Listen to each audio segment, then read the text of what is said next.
Hello class 10th. Today we are continuing with chapter 1, First War of Independence. Today's topic is Results, Consequences of the Great Uprising. So the objectives of today's topic are results pertaining to constitutional and political field, results pertaining to army, reorganization of the army, results pertaining to the religious, social and economic fields. Now let's discuss some key terms. Number 1, British Cabinet. The Cabinet of the United Kingdom is a group of the most senior ministers of the Crown in the government of the United Kingdom. Number 2, Misgovernance. The act of governing a country badly. Number 3, Sepoys, an Indian soldier serving under British. Now come to the reading part, page number 72, Results, Consequences of the Great Uprising. Though the uprising of 1857 failed and was firmly suppressed, yet it proved very important in respect of its results. It produced deep and far-reaching effects on the social and political life of India. According to Sir Griffiths, perhaps a more fortunate occurrence than the mutiny of 1857 never occurred in India. It swept the Indian sky clear of many clouds. Even though the uprising of 1857 was suppressed, it shook the British rule in India to its very foundation. It brought about far-reaching effects on Indian socio-political life. These were results pertaining to constitutional and political field. Number 1, end of the company's rule. The first and most important result of the uprising was that the 100-year-old company's rule in India came to an end. The Board of Control was abolished and the Board of Directors was stripped, means clear, of all its powers. Now the Government of India passed into the hands of the British Queen and the Parliament, who appointed a Secretary of State for India to look after the administration of India. The Secretary of State of India was a member of the British Cabinet. A 15-member council, 8 of whose members were appointed by the Queen and 7 by the directors of the company, was constituted to aid and advise the Secretary of State. His office was in London, but all his expenditures were met by the Indian government. Number 1. Results pertaining to constitutional and political field. End of the company's rule. The most significant result of the uprising of 1857 was the end of the East India Company and assumption of the Government of India directly by the Crown. This was done by the Government of India Act of 1858, which had following provisions. While the authority over India was earlier in the hands of the director of the company and the Board of Control, now the power was to be exercised by the Secretary of State for India, aided by a council. The Secretary of State was a member of the British Cabinet and was responsible to the Parliament. The Secretary of State was to be assisted by a 15-member India Council. 7 of them were to be elected by the Court of Directors and rest of the 8 members were to be appointed by the Crown. Secretary of State's salary and allowances were to be paid out of the revenues of India. Change in the designation means appointment of the Governor General. With the transfer of the government from hands of the company to those of the Crown, the designation of the Governor General was also changed, while he remained the Governor General for the provinces under his rule. He came to be known as the Viceroy while dealing with the Nawabs and the Rajas and other native princes. Change in the designation of the Governor General. With the transfer of the power to govern India from the East India Company to the British Crown, actual governance was to be carried on as before by the Governor General, who was also given the title of Viceroy or Crown's personal representative. Lord Canning was the first viceroy under this act. Accepting the previous treaties, the British government fully realized that the Great Uprising had broken out mainly due to the discontent caused by their aggressive, means violent policies towards the Indian princes. Therefore, they took various measures to appease the princes for making them loyal to the British. The first of these measures was to honor all the treaties entered by the Indian rulers with the East India Company. In this way, they tried to win back the trust of the princes. Accepting the previous treaties, the British government wanted to appease the princes because they realized that the revolt of 1857 has broken out due to their aggressive policies towards Indian princes. So they honor all the treaties entered by the Indian rulers with the East India Company. Change in policy towards the Indian states. To win back the confidence of the native princes, the most important measures taken by the British was to switch over the policy of subordinate union. Means the British exercised complete and undisputed control over the external and internal affairs of Indian states, instead of the earlier policy of subordinate isolation. Subordinate isolation means that the treaties that the British concluded with the Indian states were not on the basis of collaboration but imposed the obligation on part of the Indian states to act in subordinate cooperation with the British. Change in policy towards the Indian states. To win the confidence of the native princes, the British changed their policy of subordinate isolation to subordinate union. The change in policy was due to the loyal attitude of princes during the revolt. Indian princes were assured that their kingdoms would never be annexed. The British government gave assurance to the native princes that their kingdom would never be annexed by the Britishers. The doctrine of lapse was given a final goodbye and the Indian rulers were allowed the right of adoption. The doctrine of lapse was finally taken away by the Britishers. They gave the Indian rulers right of adoption, who did not have their own son. But the number of Indian soldiers in their armies was restricted and they were forbidden, means not allowed to enter into any relations with any native or foreign power without the consent of the British government. The Indian soldiers were restricted to make any relation with foreign power without the approval of the British government. They were also assured that there would be no interference in their internal matters except in case of misgovernance, the act of governing a country badly.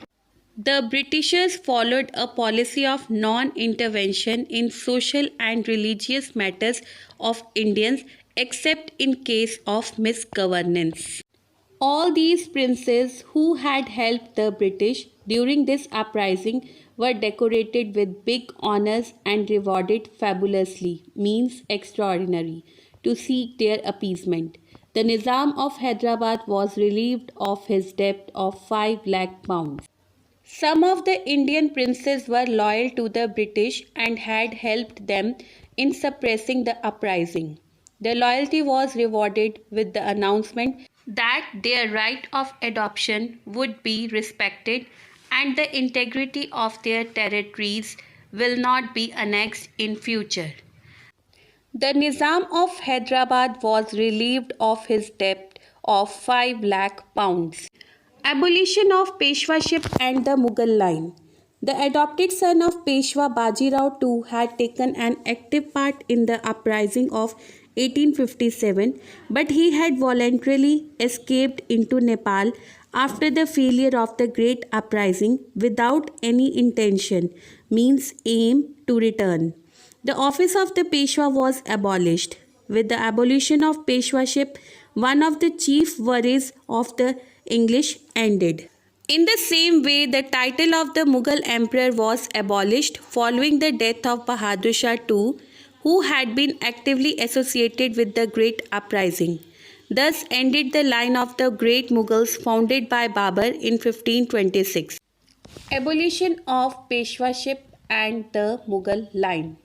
With the death of Bahadur Shah II, who was deported to Yangon, the Mughal dynasty came to an end. Nana Sahib, the last Peshwa, had taken an active part in the uprising and had fled to Nepal after the failure of the uprising. So, the office of the Peshwa also came to an end. Thus ended two of the most frightful enemy of the British, the Marathas and the Mughals. Number 6. Policy of divide and rule.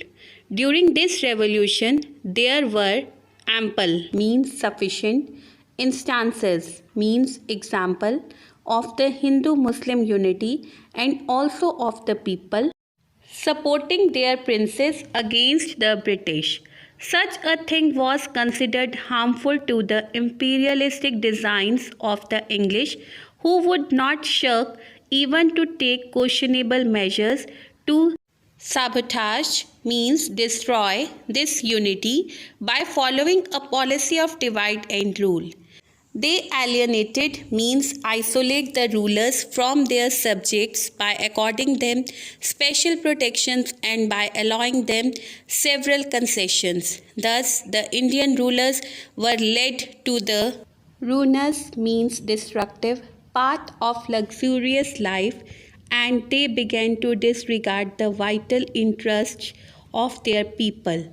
The British also encouraged hatred and ill feeling among the various sections, especially the Hindus and the Muslims, so that they would never unite again to pose a threat to the British rule in India. Policy of divide and rule. After 1858, the British continued their policy of divide and rule by turning the princes against the people, caste against caste, group against groups, and above all, Hindus against Muslims. They isolated the people from their rulers by giving them special protection and concessions. The government cleverly used the attractions of government service to create a split along religious lines among the educated Indians. The British also encouraged hatred and ill feeling among the Hindus and the Muslims so that they could never challenge the British Empire in India. Rise of nationalism. A far-reaching effect of the uprising of 1857 was that the sacrifices of the Indian leaders gave birth to the nationalist movement in India. Rise of nationalism. The uprising of 1857 was the first struggle of the Indian people for freedom from British imperialism. It paved the way for the rise of the national movement. The sacrifices made by revolutionaries like Rani Lakshmibai, Nana Sahib and Mangal Pandey served as a source of inspiration for the future freedom fighters. The heroic struggle also established valuable traditions of resistance to the British rule. Results pertaining to the army. Reorganization of the army.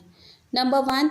Amalgamation means combination of troops of the crown and the company.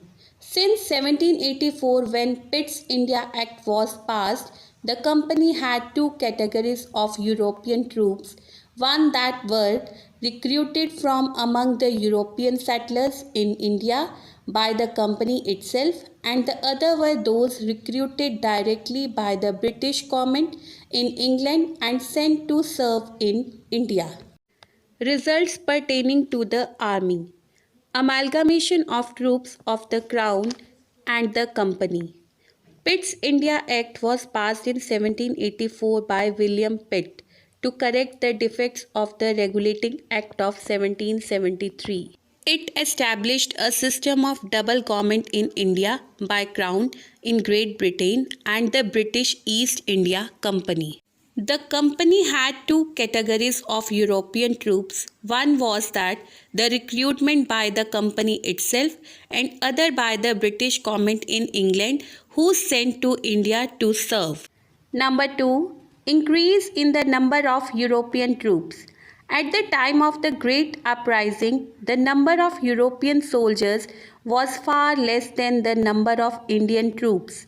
It had been a factor that encouraged the Indian sepoys to break out in open revolt. After the uprising, it was laid as the principle that in no case the number of the Indian sepoys would exceed twice that of the European troops.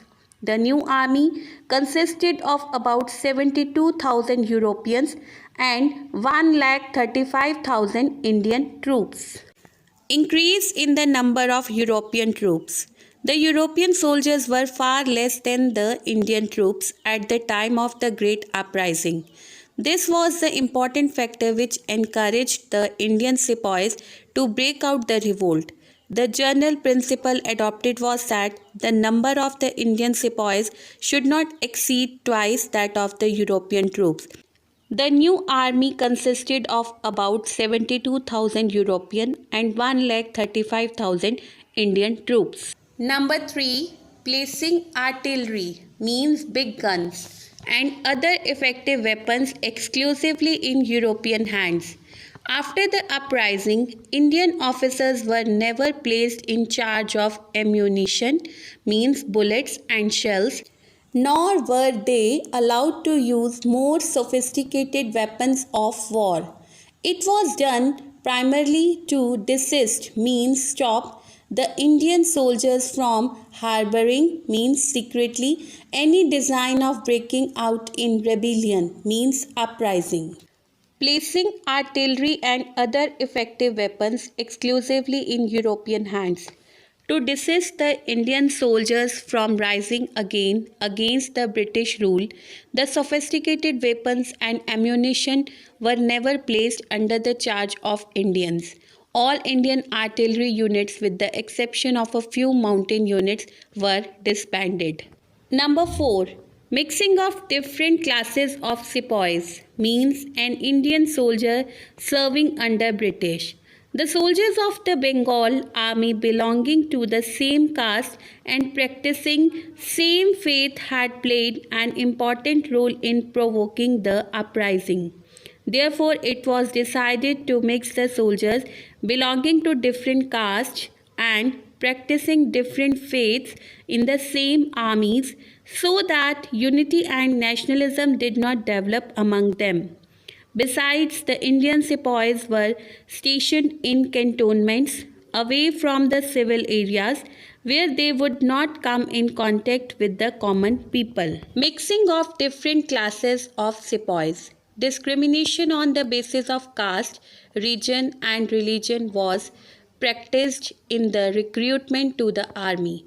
The organization of the Indian section of the army was based on the policy of divide and rule, so as to prevent another anti-British uprising. So the Britishers decided to mix the soldiers belonging to different castes and practicing different faiths in the same armies so that unity and nationalism did not develop among them. Number 5. Increase in expenditure means spending on the army. A European soldier got salary 4 to 5 times more than an Indian sepoy. It was therefore natural that an increase in the number of European soldiers resulted in a proportionate increase in the expenditure. Increase in expenditure on the army. The salaries of European soldiers were 4 to 5 times more than the Indian sepoys, so it increased in the expenditure on the army. Results pertaining to the religious, social and economic fields.